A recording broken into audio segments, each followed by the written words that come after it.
नमस्कार, आप देख रहे हैं न्यूज 18 राजस्थान। आपके साथ मैं हूं अभिषेक। 20 मिनट 20 खबर में अगले 20 मिनट में हम आपको दिखाएंगे 20 अहम खबरें।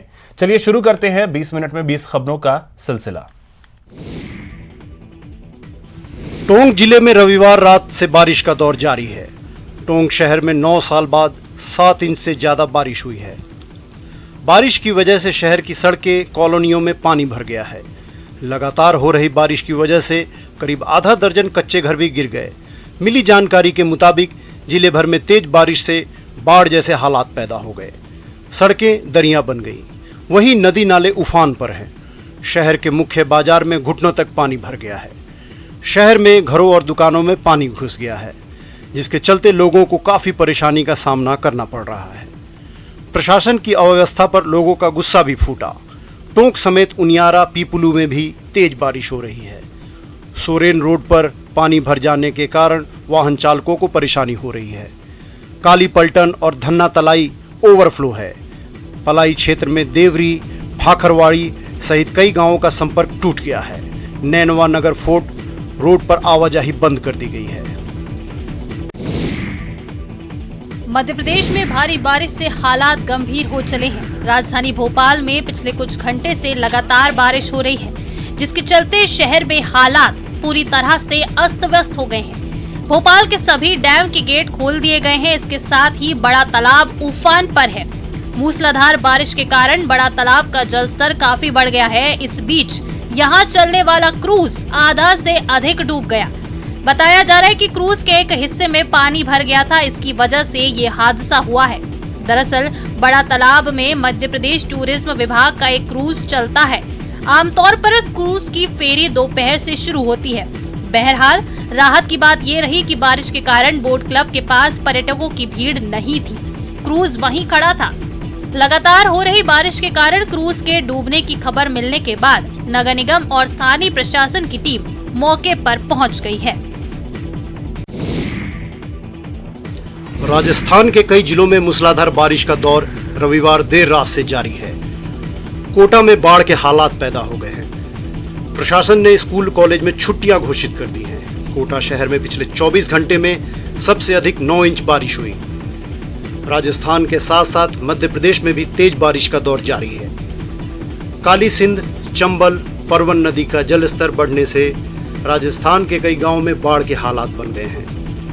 प्रशासन ने कोटा, बूंदी, बारां जिले में एसडीआरएफ को अलर्ट रहने के निर्देश दिए हैं। सोमवार को गांधी सागर के 8 गेट खोले गए और चंबल में पानी छोड़ा गया, जिसके कारण राणा प्रताप सागर बांध के 6, जवाहर सागर के 7 और कोटा बैराज के 13 गेट खोले गए हैं। काली सिंध बांध के 10 और भीम सागर के 4 गेट खोले गए हैं। पुलिस प्रशासन ने मकानों को खाली करवा दिया है। लोगों को रेस्क्यू कर सुरक्षित बाहर निकाला जा रहा है। कोटा के थेगड़ा इलाके में लोगों के घरों में पानी भर गया है और बोट की सहायता से उन्हें बाहर निकालने का काम किया जा रहा है। ये स्वाद और सेहत का खजाना भिंडी है। खाने में बेहद लजीज और बाजारों की शान भी। पर भिंडी की इस दशा को देखकर आप रो पड़ेंगे। भिंडी की दर्द भरी दास्तां, पैरों से कुचली गई भिंडी। आखिर क्यों किसानों ने ही दे दी भिंडी को तिलांजलि। दरअसल हरी सब्जियों के साथ नाइंसाफी का वीडियो छपरा के घोरहट गांव का है, जहां किसानों ने हरी सब्जियों को पैर से कुचलकर विरोध जताया, जिसका वीडियो सोशल मीडिया पर तेजी से वायरल हो रहा है। किसानों का कहना है कि उन्हें सब्जियों का उचित दाम नहीं मिल रहा है, जिससे नाराज किसानों ने हजारों रुपए की तकरीबन 10 क्विंटल से अधिक हरी सब्जियों को सड़क पर फेंक दिया। उसे पैर से कुचलकर विरोध जताया। उनका कहना है कि कड़ी मशक्कत से सब्जियों की खेती की, लेकिन बाजार में उसका कोई मोल नहीं है। वीडियो में आप देख सकते हैं कि कैसे नाराज किसान भिंडी को अपने पैरों से कुचल रहे हैं। साथ ही उनका कहना है कि पेट्रोल और डीजल के दाम बढ़ रहे हैं और सब्जी का भाव गिर रहा है। किसानों को भी काफी नुकसान उठाना पड़ रहा है। गर्ल पावर को सलाम। आंधी तूफान हो या बारिश हो, हम नहीं रुकेंगे, हम नहीं झुकेंगे। एनसीसी की गर्ल्स कैडेट का जोश हाई है।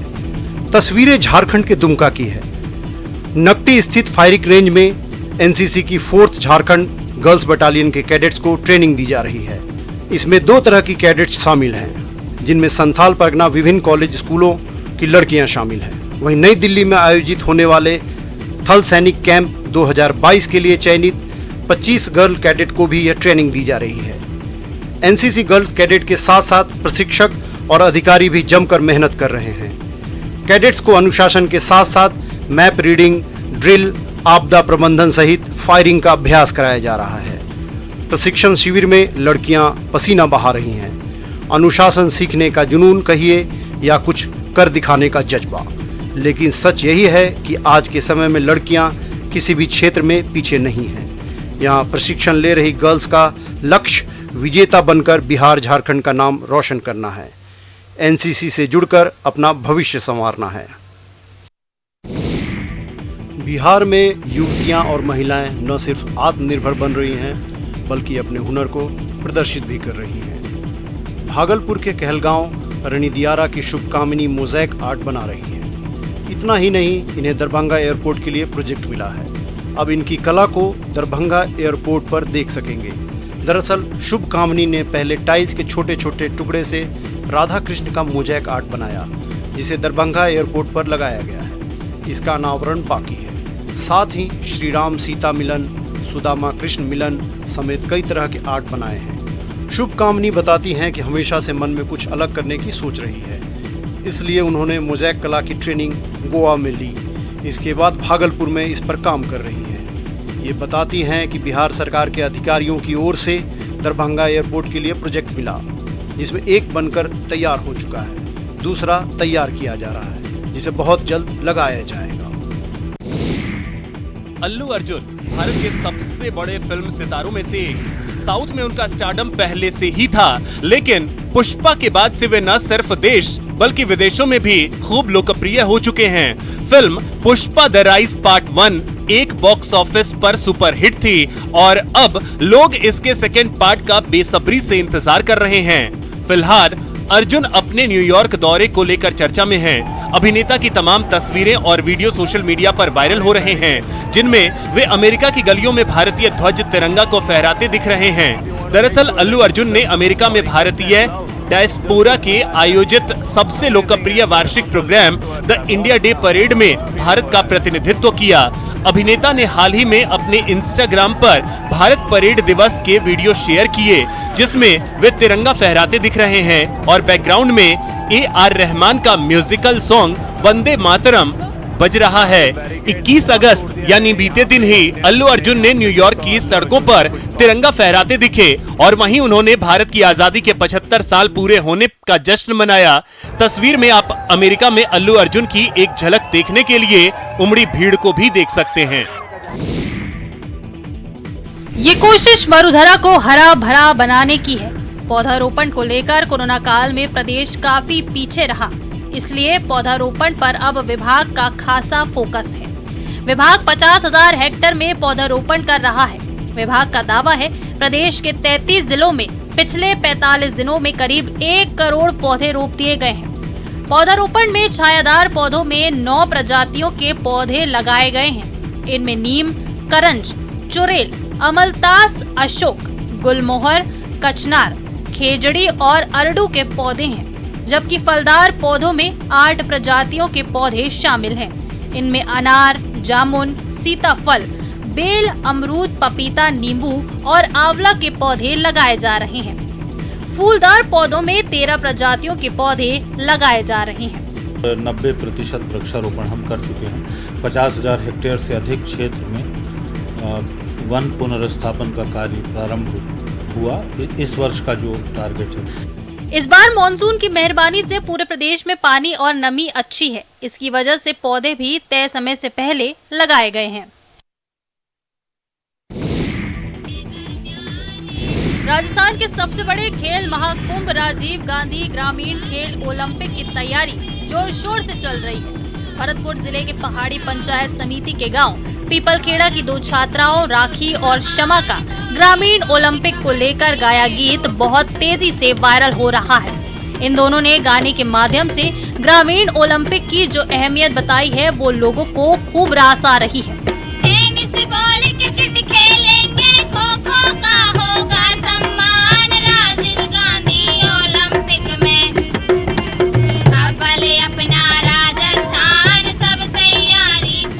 इन दोनों छात्राओं का कहना है कि ग्रामीण ओलंपिक खेलों के माध्यम से गांव-गांव में उत्साह बढ़ेगा और इन खेलों से प्रतिभाओं को पहचान मिलेगी।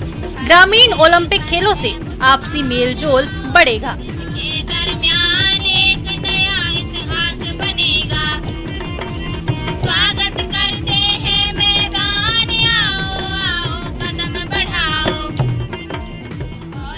कोरोना वायरस से बचाव के लिए गाई गई राखी और क्षमा की कव्वाली भी खासी लोकप्रिय हुई थी। कुख्यात डाकुओं के आतंक के लिए बदनाम मानी जाने वाली चंबल घाटी के नाम से लोगों के जहन में सिरहन दौड़ जाती है, लेकिन बहुत कम लोगों को पता होगा कि चंबल के बीहड़ों में पैदा होने वाला फल इंसानों की सेहत को भी सुधारने का काम करता है। इस फल की आज हर ओर चर्चा है। चंबल के बीहड़ में बारिश के दिनों में प्राकृतिक रूप से पैदा होने वाले इस फल को ककोरा के नाम से जाना जाता है। ककोरा नाम के इस फल को खाने के लिए हर कोई लालायित रहता है। ककोरा की डिमांड दिल्ली, महाराष्ट्र, उत्तर प्रदेश, मध्य प्रदेश और राजस्थान तक है। थोक व्यापारी इसे खरीद कर ले जाते हैं। बगैर लागत पैदा होने के बावजूद अच्छे दाम मिल जाने से क्षेत्र के ग्रामीण परिवारों को इन दिनों इससे बड़ी राहत मिलती है। ऐसे लोग पसंद कर रहे हैं, इसकी कोई रेट नहीं है, सरकारी रेट नहीं है। जैसे लोग खरीद लेते वैसे ही लोग, कोई 10 कम में ले लेता, कोई 10 ज़्यादा ले लेता, बस इतनी बात है। 1-2 रुपए का मार्जिन हमको बच जाता बस। विटामिन लोग बताते हैं अच्छा है, इसको प्रोटीन अच्छे मिलते हैं इसमें। ये बहुत अच्छा वो है, फल है, इसलिए लोग बहुत। लहरों पर संकट मोचक और रेस्क्यू की राह देखती बेबस तस्वीरें रामेश्वरम की हैं। अब रेस्क्यू की आस लिए इन बेबसों को भी जान लीजिए।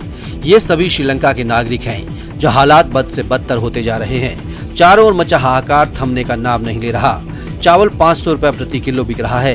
बच्चों के मुंह से दूध छिन चुका है। जिंदगी बचाने के लिए लोग पड़ोसी देशों में शरण लेने के लिए मजबूर हैं, लेकिन कई बार जिंदगी की आस उन्हें ऐसी जगह पटक देती है कि पूछिए मत। श्रीलंका के 8 नागरिक धनुषकोडी से सटे एक द्वीप पर फंस गए। इनमें 3 बच्चे और एक नवजात भी था। धनुषकोडी नगर 1964 रामेश्वरम चक्रवात में ध्वस्त हो गया था और इसे फिर नहीं बसाया गया। श्रीलंकाई नागरिक ऐसे ही एक द्वीप पर फंस गए और 3 दिन तक राहत पहुंचने की उम्मीद करते रहे। उम्मीद रंग लाई और भारतीय कोस्ट गार्ड ने इन सभी को रेस्क्यू कर लिया। आज के समय में कुछ लोग गौ माता को सिर्फ इसलिए छोड़ देते हैं कि उसने अब दूध देना बंद कर दिया है, लेकिन कुछ गौपालक ऐसे भी हैं जो इन्हें अपने परिवार के सदस्य की तरह मानते हैं और दुलारते हैं और उसके निधन होने पर शोक भी मनाते हैं। ऐसा एक मामला मध्य प्रदेश के नीमच में आया है, जहां एक गौ सेवक ने अपनी गाय गौरी की मौत के बाद अपने परिवार के सदस्य की तरह न सिर्फ उसका अंतिम संस्कार किया, बल्कि मोक्ष की कामना के लिए 1100 ब्राह्मणों को भोजन भी करवाया। दरअसल नरेश गुर्जर ने साल 2008 में गाय की छोटी बच्चिया को खरीदा था, जिसे घर वालों ने प्यार से गौरी नाम दिया था। गौरी ने 14 साल तक गुर्जर परिवार का पालन पोषण किया। परिवार ने भी गौरी की देखरेख परिवार के एक सदस्य की तरह ही की। पिछले बुधवार को वृद्धावस्था और बीमारी के चलते गौरी की मौत हो गई।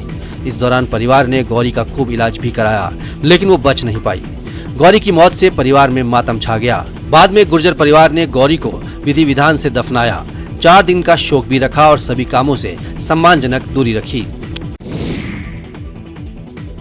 शहादत की सूचना के बाद गांव में पसरा सन्नाटा टूटने का नाम नहीं ले रहा। तस्वीरें झुंझुनू के जैतपुर की हैं। जिले का एक और जाबाज देश पर कुर्बान हो गया है। राजौरी के परगल कैंप पर हुए आतंकी हमले में घायल हुए जैतपुर के हवलदार सतपाल सिंह शहीद हो गए।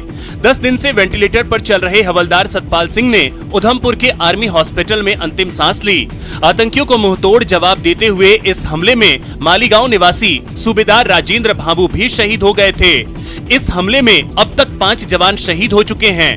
मिली जानकारी के मुताबिक 10 और 11 अगस्त के दरमियान रात को जम्मू के राजौरी के परगल में सेना के कैंप में घुसकर 2 आतंकियों ने ताबड़तोड़ फायरिंग कर दी, जिसका भारतीय जवानों ने मुंहतोड़ जवाब दिया। इस हमले में 4 जवान शहीद हो गए थे, जबकि बुहाना के रहने वाले हवलदार सतपाल सिंह और 2 जवान घायल हो गए थे। जानकारी के अनुसार चिकित्सकों ने उनका ऑपरेशन कर दिया था। ऑपरेशन सफल भी रहा था, लेकिन हवलदार सतपाल सिंह रिकवर नहीं कर पा रहे थे। आखिरकार वे वीर गति को प्राप्त हुए। पहाड़ों पर हो रही बारिश का असर वाराणसी और प्रयागराज में देखने को मिल रहा है। वाराणसी में गंगा नदी अपने वार्निंग लेवल के करीब है। ये नजारा है वाराणसी के ग्रामीण इलाके रमना का, जहां सैकड़ों बीघा खेत जलमग्न हैं। बढ़ते जल स्तर ने खेतों में बोई फसल पूरी तरह बर्बाद कर दी है। इन खेतों में सबसे ज्यादा सब्जियां बोई गई थीं। इस समय इन खेतों में बैंगन, नेनुआ और हरी सब्जियां बोई गई थीं, जो पूरी तरह से नष्ट हो चुकी हैं। जाहिर है मेहनत पर पानी फिरने से किसान हलकान है। फसल में तो वही बैगन 10-15 बीसा के आसपास उतना हुआ है और ये सेम में पानी आ रहा है। बता दें कि वाराणसी में गंगा का जलस्तर फिलहाल स्थिर है, लेकिन जलस्तर बढ़ने की आशंका बनी हुई है। गंगा किनारे रहने वाले लोग खासे दहशत में हैं।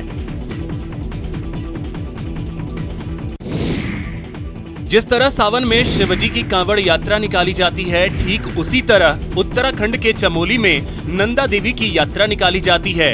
इस यात्रा को राजजात यात्रा कहा जाता है और ये हर साल निकलती है। नंदा देवी राजजात यात्रा उत्तराखंड की ऐसी ऐतिहासिक धरोहर है जो उत्तराखंड की सांस्कृतिक महक को पूरे भारत में बिखेरे हुए है, जनमानस को एक सूत्र में पिरोए हुए है। उत्तराखंड में जात का अर्थ होता है देव यात्रा, अर्थात नंदा राजजात का अर्थ है राजराजेश्वरी नंदा देवी की यात्रा। यह यात्रा देवभूमि में मानव और देवताओं के संबंध की अनूठी दास्तान है। यह यात्रा पहाड़ के कठोर जीवन का आईना है तो पहाड़ में ध्यानी यानी विवाहित बेटी बहन के संघर्षों की कहानी है। राजजात की शुरुआत 7वीं सदी के आसपास मानी जाती है। यह वह समय था जब उत्तराखंड में आदि गुरु शंकराचार्य का आगमन हुआ और उन्होंने देश के चारों कोनों पर 4 मठों की स्थापना की। उत्तराखंड के पर्वतीय क्षेत्र में सप्त धान्य भिगोने के साथ ही लोक पर्व सातु आठू का आगाज हो गया है। गांव में इस पर्व के प्रति काफी उत्साह दिखाई देता है। लोक गायक अपने ढोल ढोलक तैयार रखते हैं। वर्षा ऋतु के सबसे रंगीले उत्सव को मनाने में कोई कसर छोड़ना नहीं चाहते। सातु आठू त्योहार में 3-4 दिन कुमाऊनी लोकगीत और लोक नृत्य, झोड़ा, चांचरी की धूम रहती है। गांव की महिलाएं, पुरुष रोज शाम को आनंद के साथ पूरे गांव की सुख समृद्धि के लिए नाचते गाते हैं, आनंद उत्सव मनाते हैं। सातु आठू लोक पर्व भगवान के साथ मानवीय रिश्ते बनाकर उनकी पूजा अर्चना और उसके साथ आनंद मनाने का त्योहार है। उत्तराखंड के पिथौरागढ़ और कुमाऊं के सीमांत क्षेत्र में मनाया जाने वाला यह त्योहार प्रतिवर्ष भाद्रपद की पंचमी से शुरू होकर अष्टमी तक चलता है। जानकारों के मुताबिक सातु आठू का अर्थ है सप्तमी और अष्टमी का त्योहार। दीदी गौरा यानी पार्वती जीजा मैशर यानी महादेव से नाराज होकर अपने मायके आ जाती हैं। तब महादेव उनको वापस ले जाने ससुराल आते हैं। दीदी गौरा की विदाई और जीजा जी मैशर की सेवा के रूप में यह त्योहार मनाया जाता है। पांडव नृत्य उत्तराखंड की सांस्कृतिक विरासत। गढ़वाल के विभिन्न स्थानों पर हर साल नवंबर से लेकर फरवरी तक पांडव नृत्य का आयोजन किया जाता है। जनश्रुतियों के अनुसार पांडवों ने केदारनाथ से स्वर्गारोहण के लिए जाते समय गढ़वाल के विभिन्न स्थानों पर अपने अस्त्र शस्त्रों को त्याग दिया था। इन्हीं शस्त्रों की पूजा अर्चना के बाद नृत्य की परंपरा चली जो आज भी कायम है। नाम से ही जाहिर है पांडव लीला 5 पांडवों के जीवन से संबंधित है। इसमें पांडव नृत्य के साथ उत्तराखंड में विभिन्न स्थानों पर अपने रीति रिवाज के अनुसार बिताए गए उनके जीवन का सजीव चित्रण किया जाता है। कई स्थानों पर स्थानीय कलाकार युधिष्ठिर, अर्जुन, भीम, नकुल और सहदेव का रूप धारण कर परंपरागत लोक गीतों पर नृत्य करते हैं।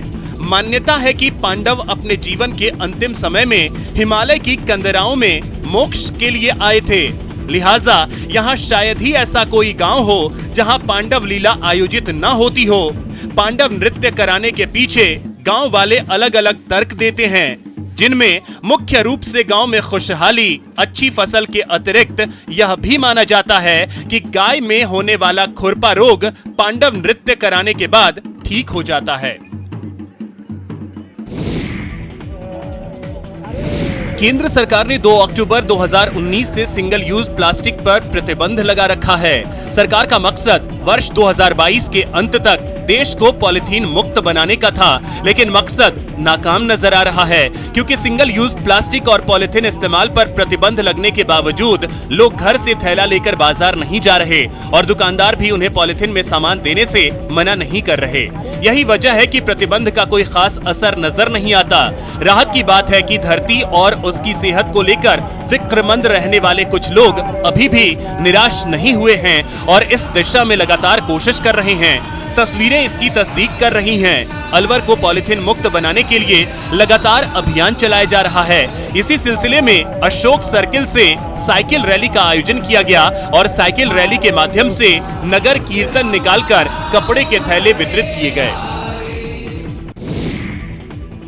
तो फिलहाल इतना ही। नमस्कार।